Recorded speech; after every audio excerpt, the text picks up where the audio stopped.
Hi, I'm Tim. Welcome to Watchbox, and thanks for logging on. If you love this watch, email me, tmosso@thewatchbox.com. Your purchase and pricing email question line for buying this or any watch you see on any Watchbox platform. Reach out to me directly. Email tmosso@thewatchbox.com. Today, we are discussing a 2021 model year launch from TAG Heuer and Porsche. This is the TAG Heuer Carrera Porsche Chronograph. So the watch is a collaboration between the automotive brand and a watch brand famously associated with motorsports. There are a lot of automotive references, but let's talk about the basics. It's a steel case, 44 millimeters in diameter, 15.2 millimeters thick, 49.6 millimeters from lug tip to lug tip with a 22 millimeter spacing between the lugs. I'm going to recommend that you wear it on a wrist no smaller than mine. My wrist is 16 centimeters circumference, and the watch is broad. You do feel the size of it, like an Hublot Big Bang or a 44 millimeter Royal Oak Offshore. It wears at least its rated size. It's very substantial, and I do think on a smaller wrist, the wrist would look a bit dwarfed.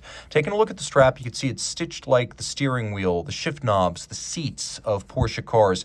So we've got black calfskin, we've got some bolstering for volume, there is a folded edge, we have a lightly contrasting stitch, and it's stitched at the outer as well as inner seams, and that center seam is a unique feature of the strap that you don't see on conventional leather straps. Calfskin on the bottom, you can see there are no holes because the way this buckle works is it doesn't need to perforate or pinch.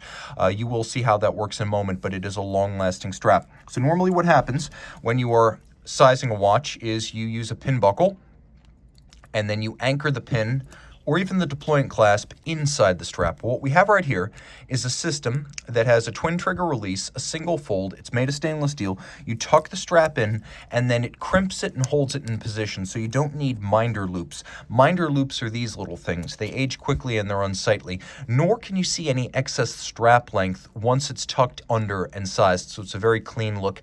These thrusting integrated angular Carrera lugs have been a signature of every Carrera since the original in 1963, and they are iconic of the TAG Heuer manufacturer. Here you can see that we have polished flanks, polished spacing between the lugs, and then the tops of the lugs are satinated.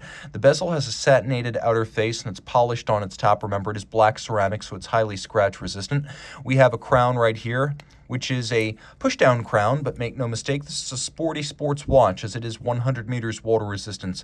Let's take a quick look back on the dial side. You can see there's a tachymeter. It is Porsche branded right there, subtle but present. You can use the chronograph and the tachymeter to gauge the speed of a car over a kilometer, for example. So it is a timing instrument used to gauge speed. We have dished registers for chronograph hours, chronograph minutes, and then we also have constant seconds with inset, a little date. The watch features both a stop seconds function,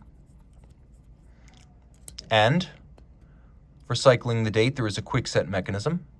Now, the watch includes a almost pebbly dial that's designed to evoke nothing so much as tarmac or asphalt, another motorsports or automotive reference. Let's take a quick look at those applique numerals on the dial. There is plenty of lume. You're never at a shortage for visibility with this watch.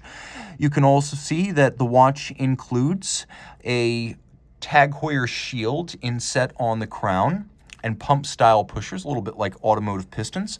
On the reverse side, you can see the image of a Porsche steering wheel doubling as the rotor. It is a special edition, not expressly limited, but a special edition.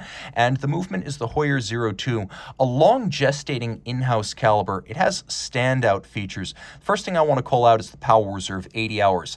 It's an automatic winder. It has a visible column wheel for crisp feel and sound. It's very sharp and positive.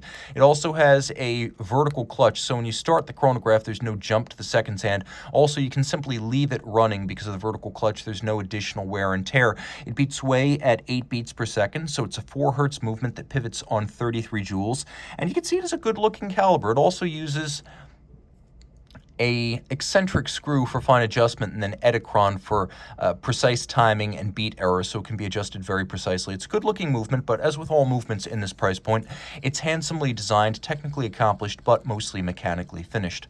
Reach out to Team Mosso at thewatchbox.com for purchase and pricing details.